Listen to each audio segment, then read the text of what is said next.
do a donation or anything, need me to come out and speak because it's a lot. It's a lot. You know what we're going through. It's a lot. We sat here together with the chiefs to hear what they had to say about, what's going on. And I mean, right now I'm just working on things to try to reach the kids. People say, Darryl, what is your goal?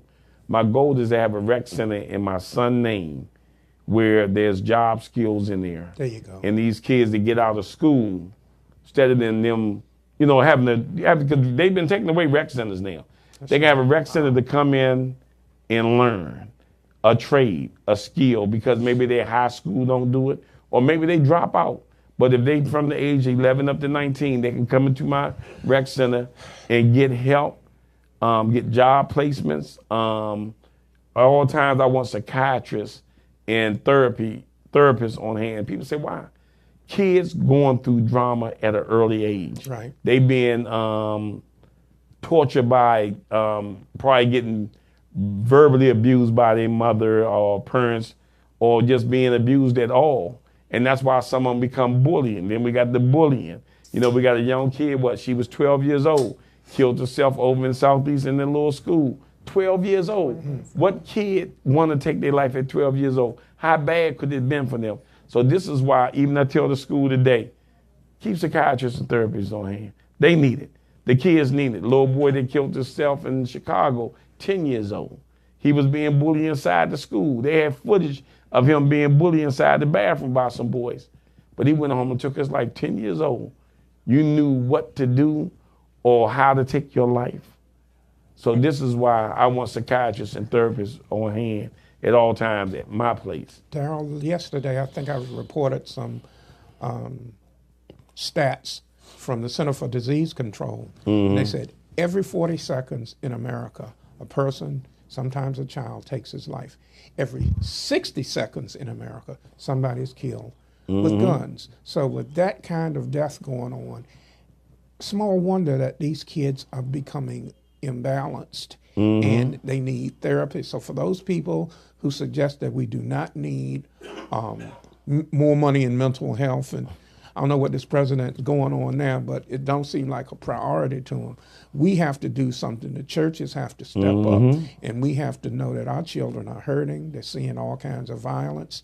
And I commend you and your organization for being advocates, sounding out and standing in the gap for the least of these, for the voiceless that have no voice. We just have to commend you. You're a part of my family, and at this point, I want to indicate any other comments, because we want to, the fathers have to step up to the plate and become fathers. Some of our fathers are wayward, but there's a whole bunch of black men out here that never get any credit for being great fathers. Great fathers, that's right. And the media, mainstream media, wants to say that we're all deadbeats and deadbeat dads, and we run away from home and we don't take care of our children. A lot of black men love their children. They taking care of children when sometimes the mother does not take care of the children. They are stepping in the place and standing in the gap. So we want to reward and acknowledge modest black men who's stepping up to the plate. I want to, at this point, my about 2 years ago, I got rebaptized. My son is an ordained minister. He flew in from Texas to rebaptize me in Pastor Charles McNeil's church. And I have a grandson who's my namesake. I want to shout out to Roderick Willis III and his baby sister Zipporah. They down in Dallas. But we swing on down and boogie on down to Richmond up north. And I got 3 Nigerian queens, Ryla Ogunware, Reagan Ogunware, Riel Ogunware, and a baby boy is about 11 months old. His name is Anthony Tunde Ogunware Jr. So we want to give a shout out to them and a shout out to all the black fathers out there who are trying to do the right thing, step up to the plate. And we founded something at my baptism called Father and Son Plus One. And that's, I'm the father, my son is the son, and grandson is plus one. But plus one can mean a baby sister. It started out really to be somebody that ain't your son. a boy who doesn't have a father. We want the Christian men to step up to the plate and grab a boy who's out there in a life slinging or think he's a man and a gangster and say, you can turn your lives around. Christianity should not be a feel-good organization where people come in church and shout the harvest over and our boys are going to hell in a handbasket. They need to come to the streets, not to cut you. But the point is, that's right. Churches are in the church.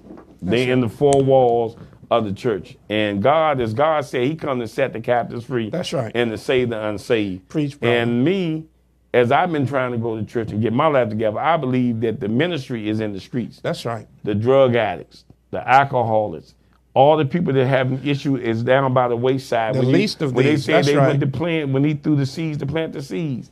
That's where it is to me. But the church is not coming out. We got all these mega big churches around in these areas. Hello. And every time you hear something about them, they got something going on at their church. The gospel single coming in. They got a program at the church.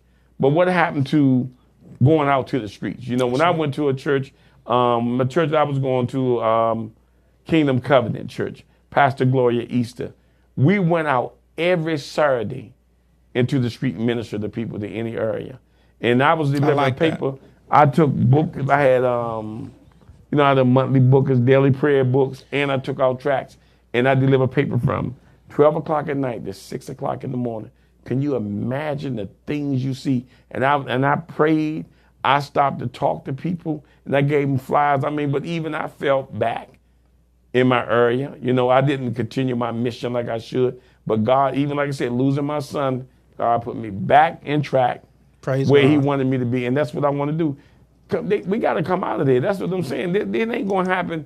Somebody, like you said, is losing their life every day.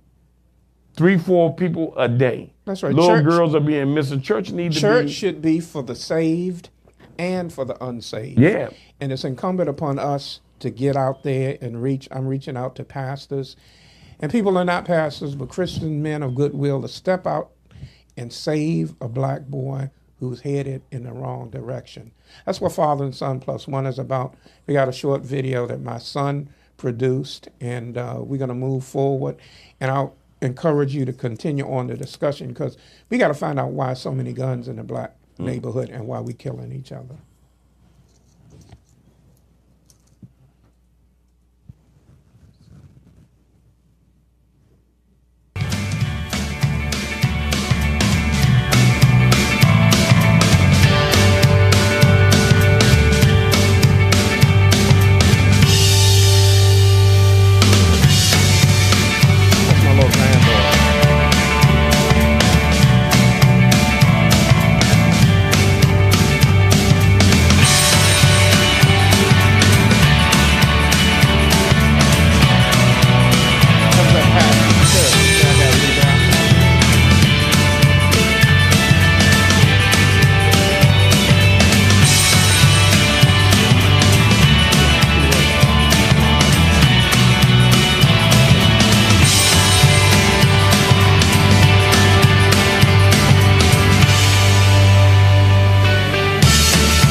So that's Father and Son Plus One Ministries.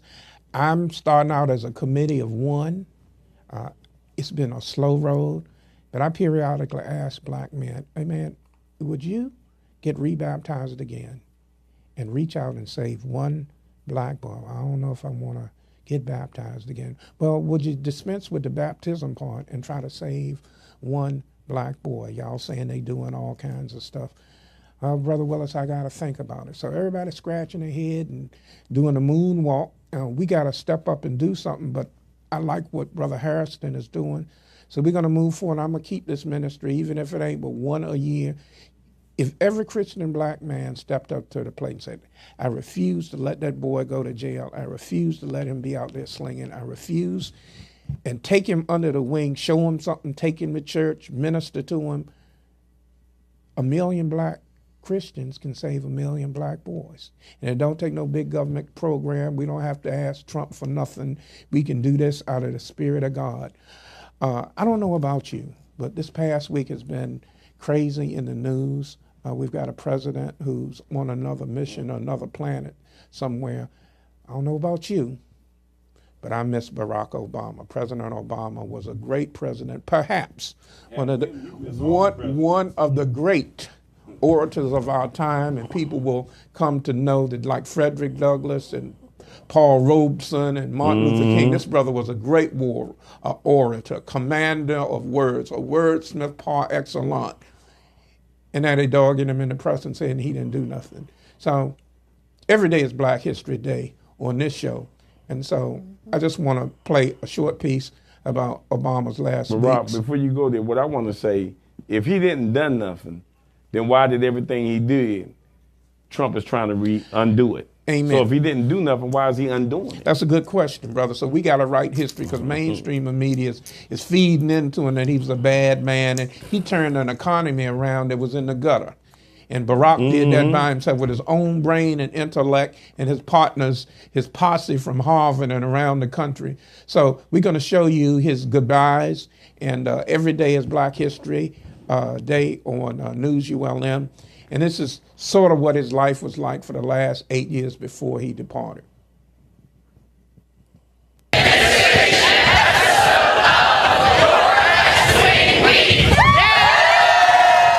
you heard it right. This is the last edition of the Obama administration's West Wing Week. Thank you for joining us on this journey that has spanned 388 episodes.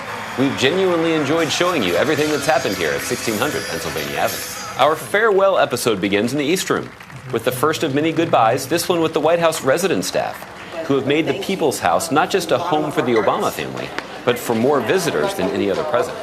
Then it was time for a final presidential trip home to Chicago, starting off with a goodbye to Andrews Air Force Base to thank the crew members of Air Force One. In Chicago, the first stop was an old haunt from the pre-presidential days in Hyde Park, Beloy's Restaurant, Thank you for your service, where he sat down with an interview with Lester Holt. I really enjoyed the conversation. Then it was on to McCormick Place to address the 18,000 people gathered to hear his farewell address. Yes, we can. Yes, we did.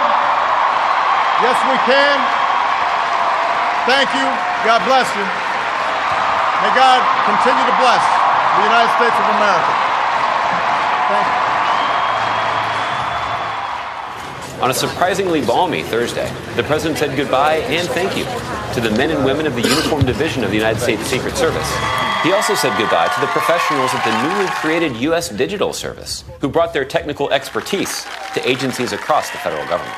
Later, in the state dining room, staffers and family gathered to honor Vice President Joe Biden. Little did the VP know what the president had in store for him: the highest civilian honor that a president can grant, the Medal of Freedom with distinction. On his last full Friday in office, the president sat down for lunch with some authors and discussed it in his last print interview.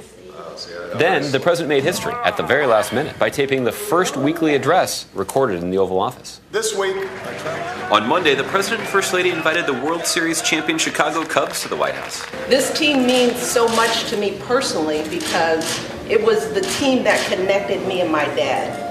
Because when I was a kid, at 3:30 after school, I'd come home, the Cubs would be playing. I usually get them in the first inning. Jose Cardinal would be coming up to bat, who was my favorite player. I wore my afro like him with my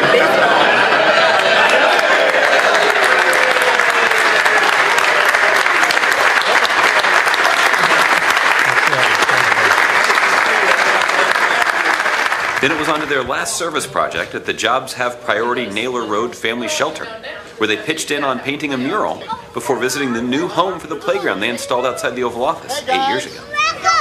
Thanks, Barack Obama.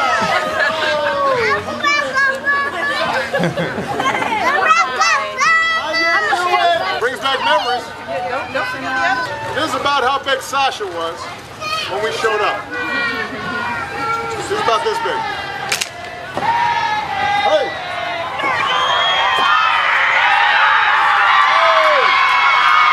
Tuesday, the president continued his so longs and farewells, first with the White House Medical Unit, then with the staff of the General Services Administration. John, thank you so much. Then I took the podium for my last briefing, but little did I know I would be part of the president's goodbye tour that day. I know that he saw parts of it. He was always prepared. He was always courteous. He always tried to make sure that he could share with you as much of our thinking and our policy and our vision as possible. So, Josh, congratulations.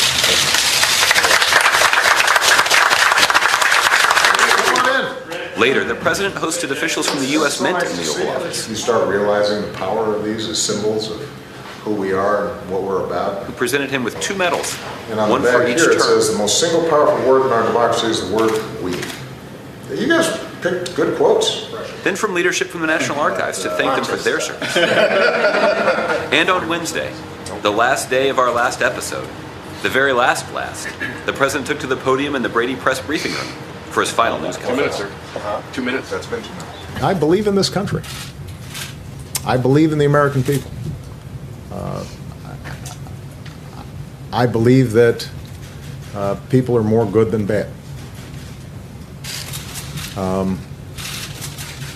I believe tragic things happen. I think there's evil in the world. But I think that at the end of the day, if we work hard and if we're true to those things in us that feel true and feel right, that the world gets a little better each time. That's what this presidency has tried to be about. And I see that in the young people I've worked with. I couldn't be prouder of them. And so this is not just a matter of no drama Obama. This is what I really believe. It is true that behind closed doors I curse more than I do publicly. Well, and sometimes I get mad and frustrated like everybody else does. But at my core, I think we're going to be okay. We just have to fight for it. We have to work for it and not take it for granted. And I know that you will help us do that. Thank you very much, press corps. Good luck. Well, for the last time, let me just say it outright. I just locked up. Thanks again for checking out this final edition of your West Wing Week. You guys aren't making funny faces. Come on.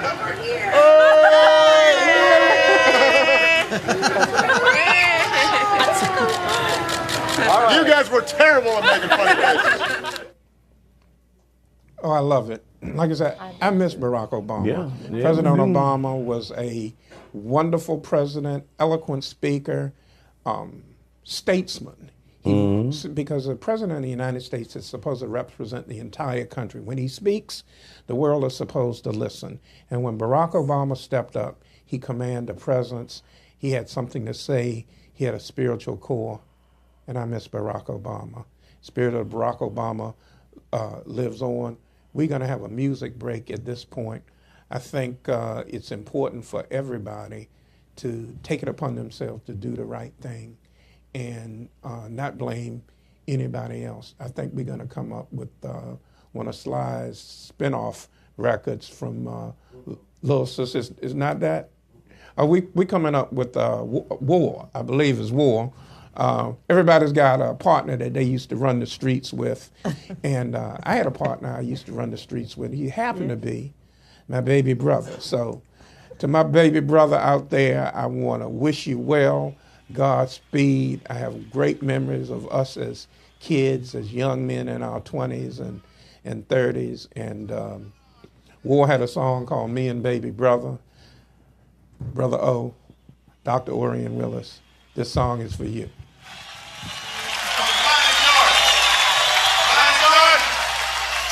Charles Miller on tenor saxophone, alto, flute, Lee Oscar harmonica. There's my man Papa D. Allen, conga, percussion. B.B. Dickinson from Harvard City, California. On bass, Harold Brown, kicking skins, Howard Scott, drinking wine. Here we go. This is the last thing. Hey, we got a thing that we like to try. It's funky, get way down, let's boogie a while. Just a little bit.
baby brother by war. We move on. There's another disease that's plaguing the black community. It's called diabetes. Diabetes is a silent killer.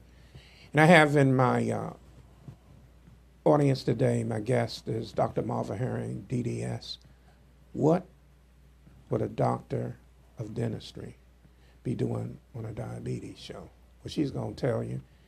Excellent dentist. For those of you who are in the DMV who need dental work, excellent work. She comes personally recommended by me. She's another sister, a warrior out there. And she's also written a book. We're going to talk about that later. Dr. Marva Herring, thank you for coming to the show. Wow, thank you for having me. Thank you so much. What does diabetes have to do with dental work or gum disease, or how are the two connected?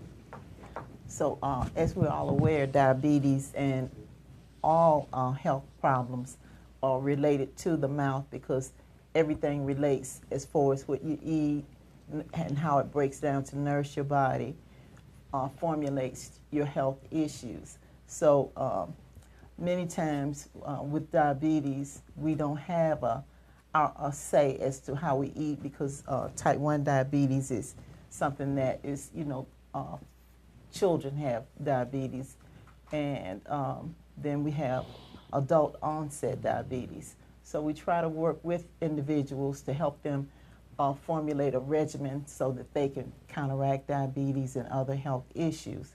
And with that, when they come into the dental office, we kind of help them by scheduling them to help promote the better part of their positive health issues. So we schedule diabetes patients in the mornings so that they will have eaten a good breakfast, have their food and everything on a schedule.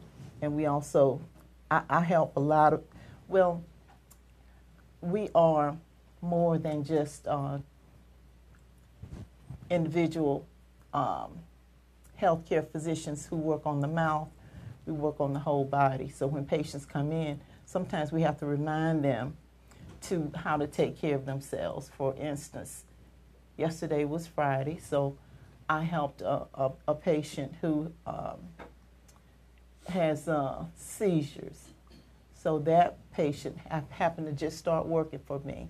And he had, unfortunately, his medication had run out for a week. So that, got me excited because I had to explain to him that you have to keep your medication on an even keel. Your body is programmed for that medication. So if you miss that medication, your body misses it too because your body needs something like whatever medication you're on, whether it's for diabetes, whether it's for high blood pressure, whether it's for seizures, for allergies, and if patients have asthma, things like that, we try to keep them on track because patients will forget those things. But when they come to the dentist, they might get excited. They might get a little apprehensive about the procedures. So we try to make sure they have their medications, that they bring them with them. And then we also work with them. I work as I'm also, I have a master's degree in behavioral science. So I started out actually working as a teacher, and I worked with kids who were in special education. So my name is Marva Herring. But as I was teaching school, I learned about Marva Collins. And it was as if we were the same two people. When I worked in special education, I worked real hard with kids to help them to realize their potential. So I had kids who would not,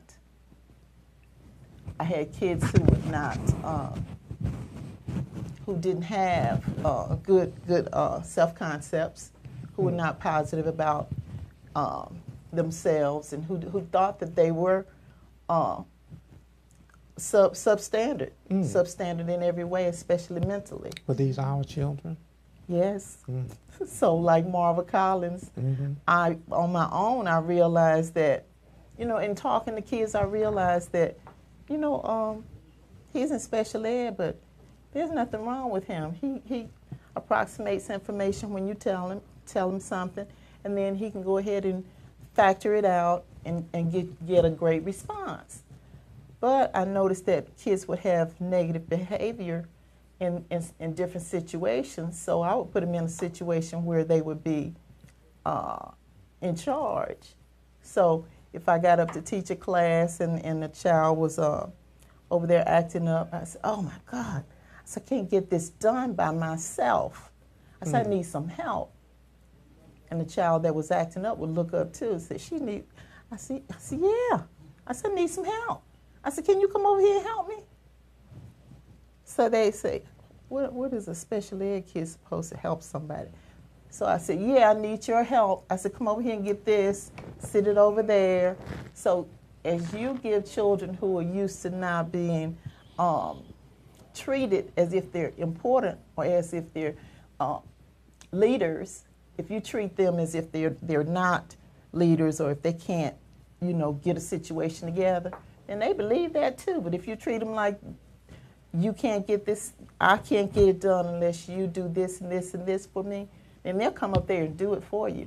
Doc, let me ask you something. How important, when we're talking about children, yes. and Center for Disease Control says that by the year 2050, 1/2 of Americans will be obese and also have diabetes. And a lot of that comes from what we eat and what we've been eating.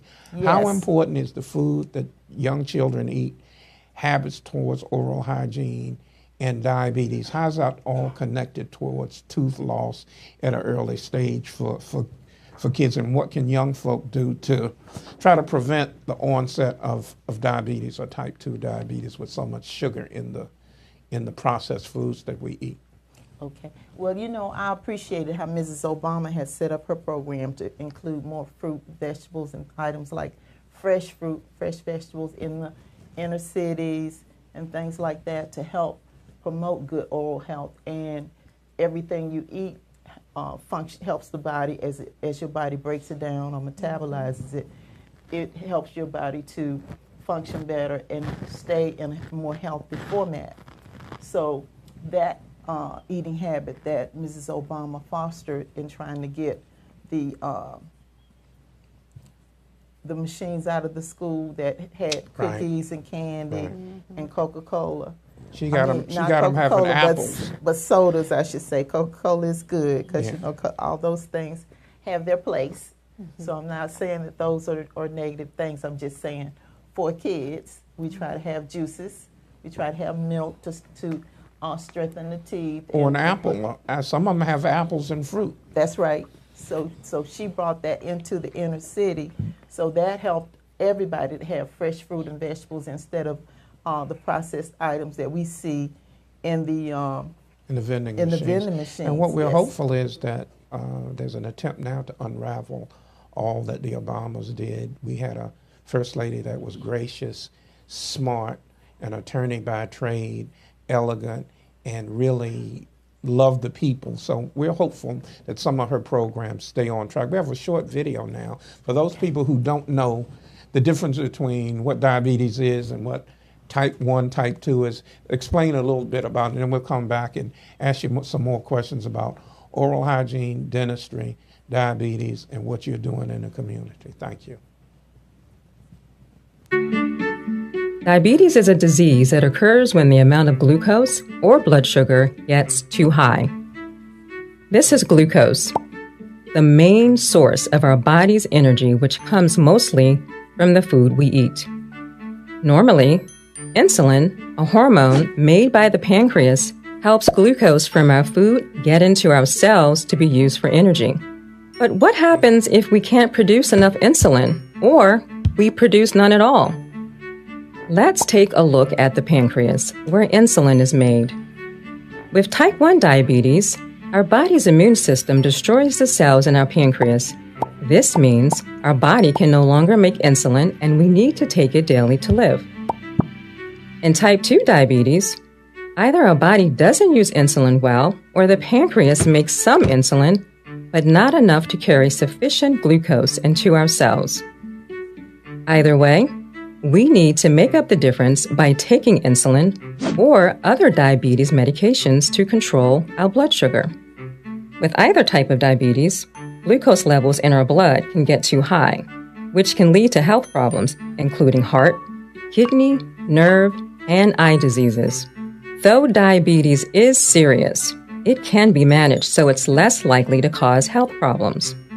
For people with diabetes, check your average blood glucose level with an A1C test to determine whether that level is within your target range to reduce health problems. We also need to take our prescribed diabetes medicines, make healthy food and activity choices, manage our blood pressure and cholesterol, and quit smoking to help us live healthier lives. To learn more about diabetes and how you can delay or prevent health problems, visit www.niddk.nih.gov or call 1-800-860-8747. We want to thank Dr. Griffin Rogers, who's a head man. He's a black man who is in charge of diabetes and kidney disease. And a lot of people don't realize that kidney disease is the number one cause of kidney disease and kidney failure is diabetes. So we're going to have a short piece on that and bounce back to Dr. Marva Herring.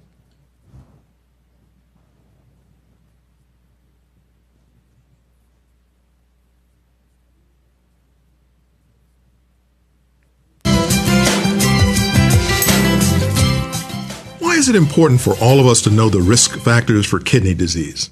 Hi, I'm Dr. Griffin Rogers, Director of the National Institute of Diabetes, Digestive, and Kidney Diseases at NIH. People of all ages and races can be affected by kidney disease, and African Americans, Hispanics, and American Indians have a greater risk for developing kidney failure.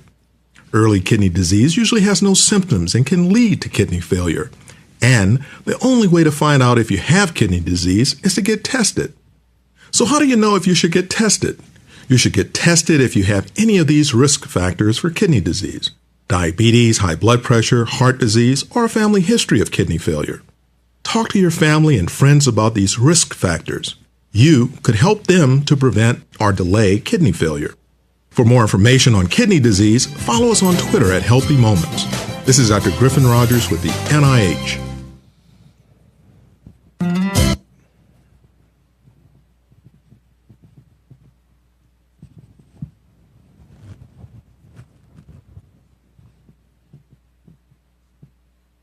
Griffin Rogers with the NIH.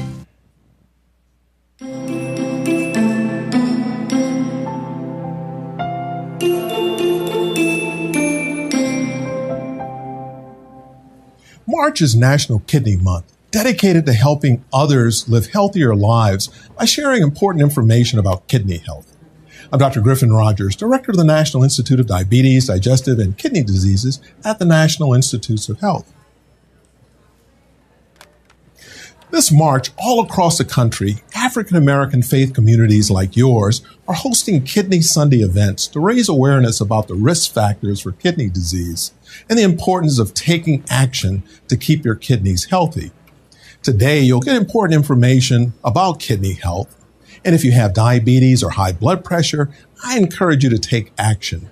Learn about the links between these conditions and kidney disease and get your kidneys checked.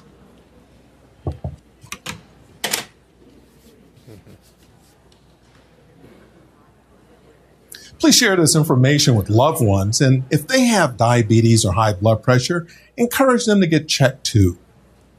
I want to thank our partners for the Kidney Sunday, the Chi Eta Phi Nursing Sorority, and the community organizers who brought this important program to you.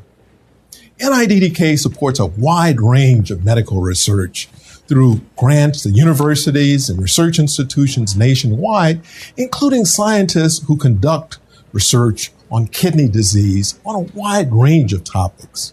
This research is key to finding new ways to improve the health of kidneys in people with kidney disease. To learn more, I encourage you to visit our website at niddk.nih.gov, and thank you for listening.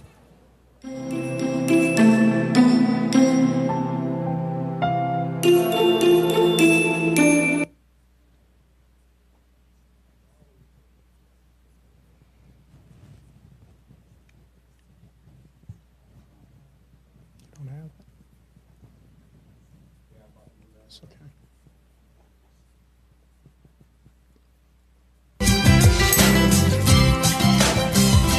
Did you know that about 70% of kidney failure cases are caused by diabetes and high blood pressure?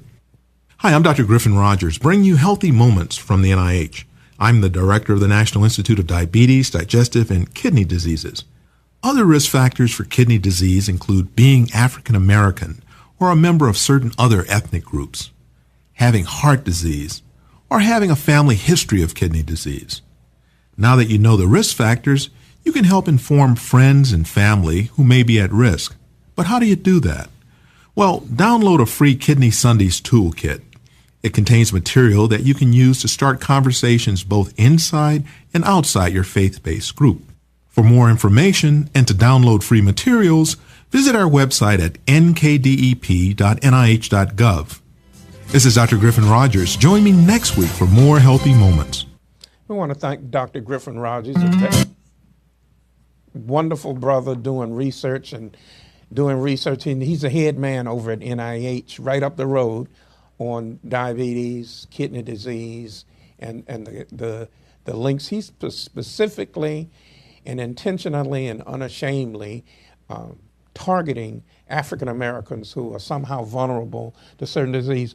Doc, is there any genetic predisposition? Why is it that black folk, kidney disease, diabetes, gum disease, what is it about us that makes us more vulnerable, and how can we as a people do something to stop this diabetes or the tooth loss related to diabetes? What seems to be our problem?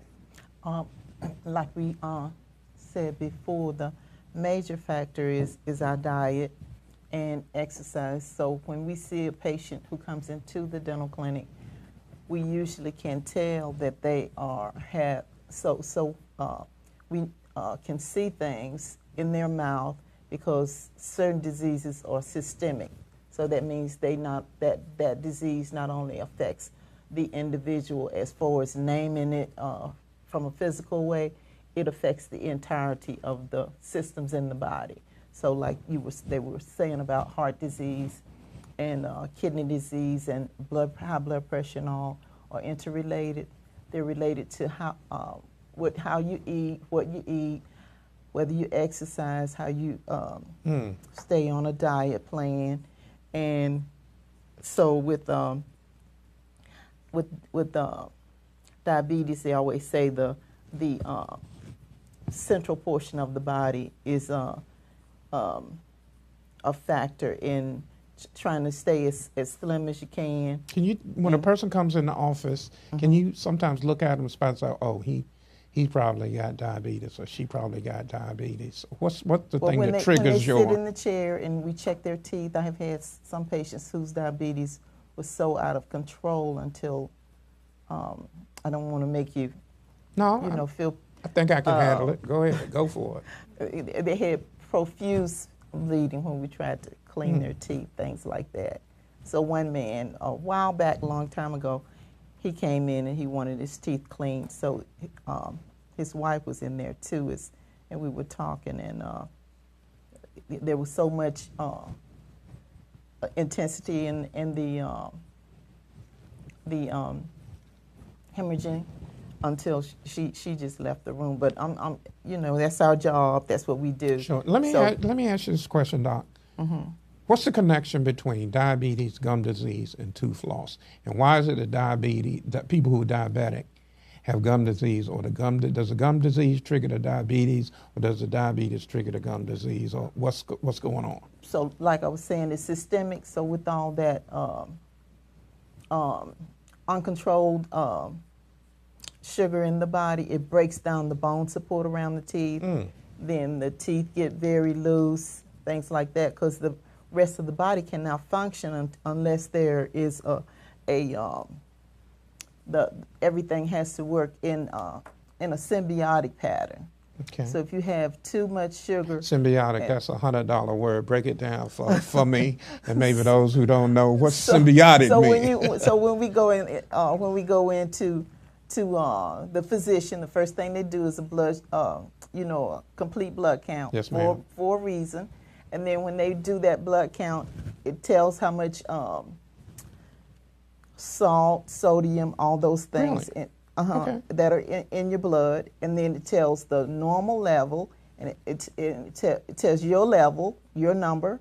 Your number might be 14, and then it says the range over to the right.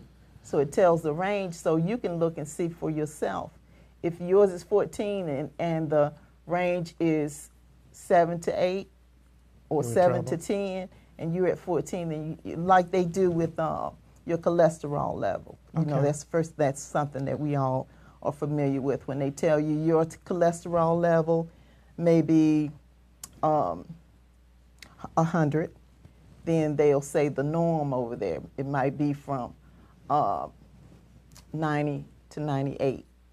So yours is a little bit, so they'll tell you whether, as they talk to you, they'll tell you whether they think yours is above the norm or too far out of range. So then that's when they give you your medication. When a person comes in your office, what would be a normal blood level and what would be high for sugar for diabetes? I think, they do the A1C. Okay. So that range what's is normal, like, around 7, 6.9? For A1C, I think it's around 100, something like that. So that's what they do. And I participate in health fairs. So when we do the health fairs, I think we're going to participate in some. We always participate in them together. So what we do have some people who come in and do your kidney function level. So that is a good one. And then they tell you how you're doing. And then, they don't give medication at those particular events, but they put you on alert so you'll know your status. And then they try to help you by telling you to go ahead and schedule an appointment for this thing or that thing. I went to a health fair in Baltimore about 3 years ago. It was about 400 black pastors and tested them for diabetes. About 80 of them had sugar that was off the chain, 200, 300, 400. Some of them had to go to the hospital right then. The sugar was so high. So they call diabetes the silent killer. Why do they call it the silent killer? And high blood pressure as well, because once those factors get out of control, then we ourselves control it, whether we need medication, and if we need medication, we need to take it. I even had a classmate who lost his vision when we were 20, I guess around 20, and he was a diabetes patient, and he wasn't on his medication. That's right. Diabetes is the #1 cause of sight loss, glaucoma, cataracts. So diabetes is probably the most dangerous disease out here, but people don't know it because they call it the silent killer. So we have to be vigilant and do what the doctor tells us to do. I got a running joke with a compadre of mine. He won't tell on me if I don't tell on him with a bag of Doritos, but we got to put the Doritos down. And because you can't eat just one. You open it up and the whole bag is gone. So it is a book called Eat This and Not That. And they tell you in there the reason why you can't eat one Dorito, because the guys who put Doritos together, it's a chemical on there that leaves an aftertaste. And once you eat one, you're going to eat a whole bag. It's like eating one Oreo and then eating a sleeve of Oreos. So you got to be disciplined. I know something about that. I got a friend, I ain't going to tell his name, but he got the same problem. But we're going to work on that.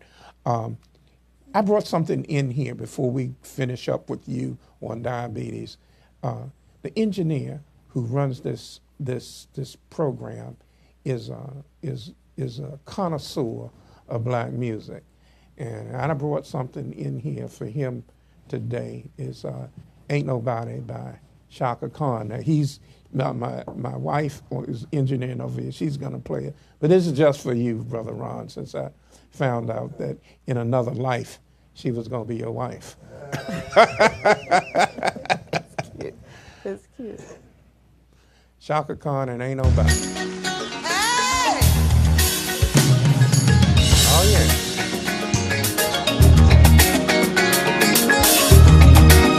Hey.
That was just for Ron. Right. Just for Ron, Brother Ron. I'll take that one. I know you will. Now, was it David Ruffin say, ain't too proud to beg? Right. Something like that. Now, we're going to move right along. Before you continue, give the audience your address and your phone number where they can reach you. Excellent dentist. I know about her work. She's great in the community. She does health fairs. You got to be a warrior to get on this show. This ain't for the faint of heart. That's why she's here. What's the phone number, and how can people reach you? What's your address? Okay, so I'm Dr. Marva Herring, so I just opened a new dental office in D.C. on New York Avenue, right at Bladensburg Road, the first light as we are driving from Maryland on Route 50. Then you get to that first light. Then I'm at the second light in the building on the right. That is 1818 New York Avenue, Suite 116. And the number is 240-838-0415. So I'm a dentist who works on patients who are fearful of going to the dentist. I spend a lot of... Painless dentist. I'm an inventor. I invent products just to get people acclimated to not being afraid to be in the dental chair. And I started inventing things for kids because kids hated coming in. They hated getting numb. They hated, after you get them numb, after you get any patients numb, you kind of got it all away because after they're numb, you can go ahead and talk your way through getting the rest of everything done. But I had to get away, figure out a way to get people numb because that was the really threatening part. So you can work on them.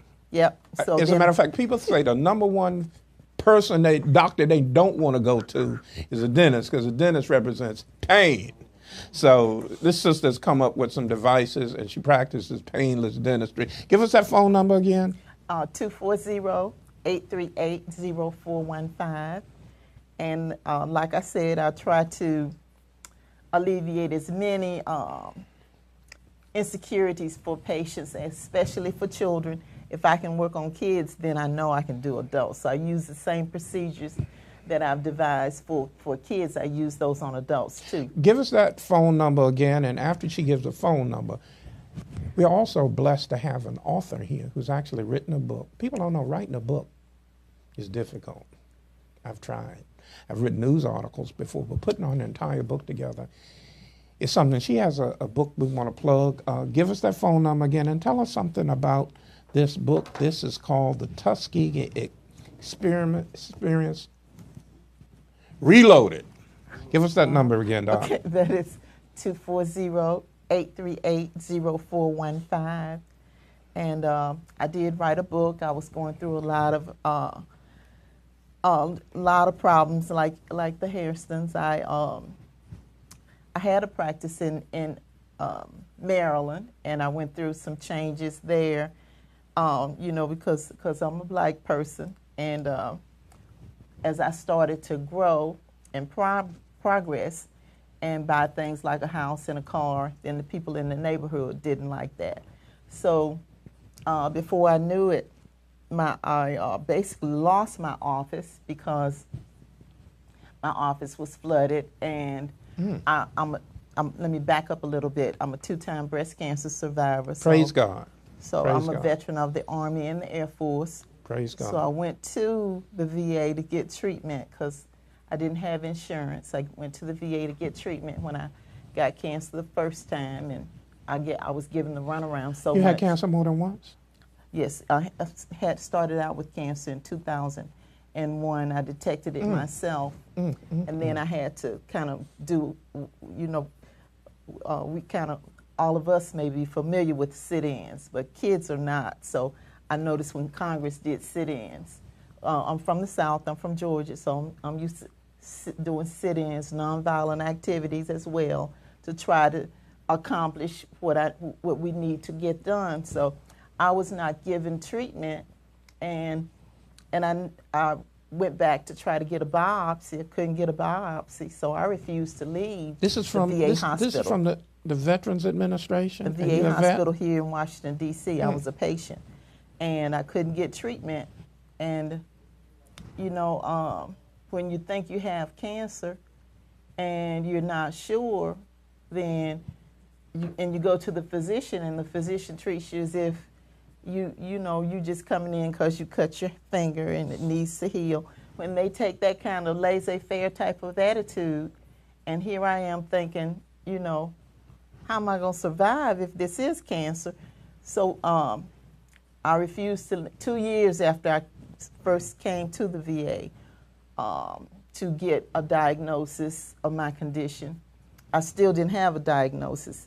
And then I refused to leave after I had asked for a biopsy earlier in 2003. Then later, I came back maybe in June. I started January, no appointment.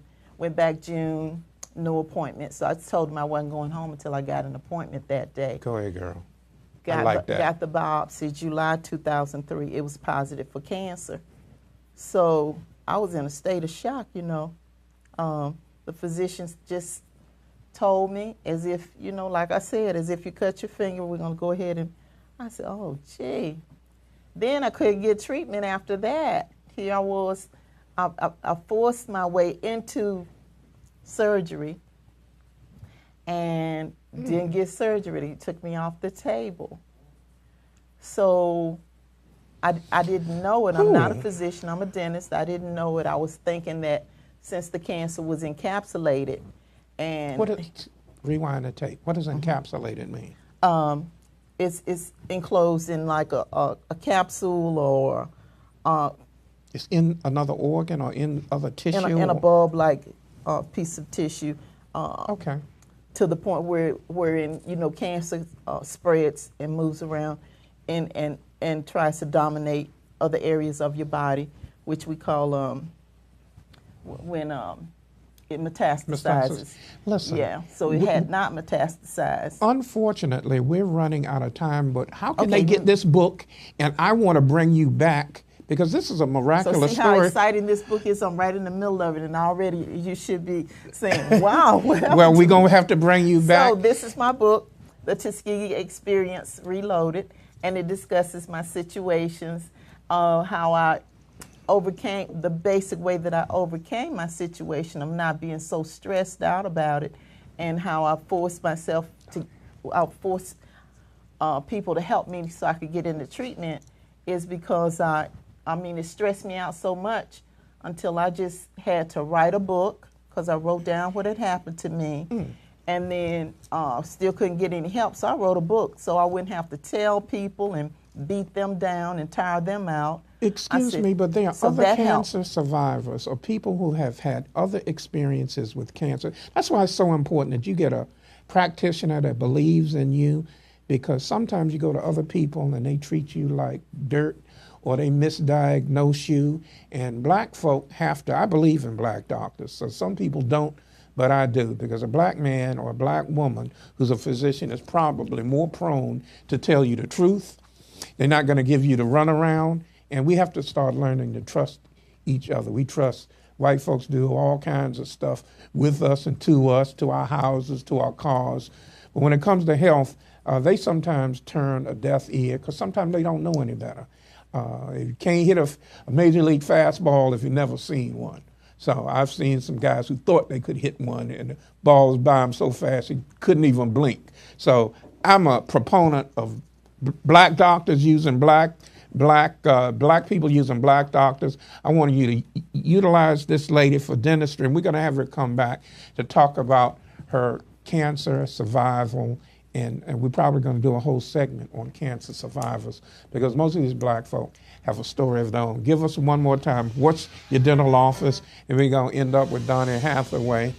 What's the number, and where? How can they get to your dental office? In my office, the name of my practice is Marvelous Smiles. And Marvelous has something to do with Marvel? Yeah. Play on words, I like that. My sister helped me with that name, but like I said, you always have to formulate ways to move forward in a positive way.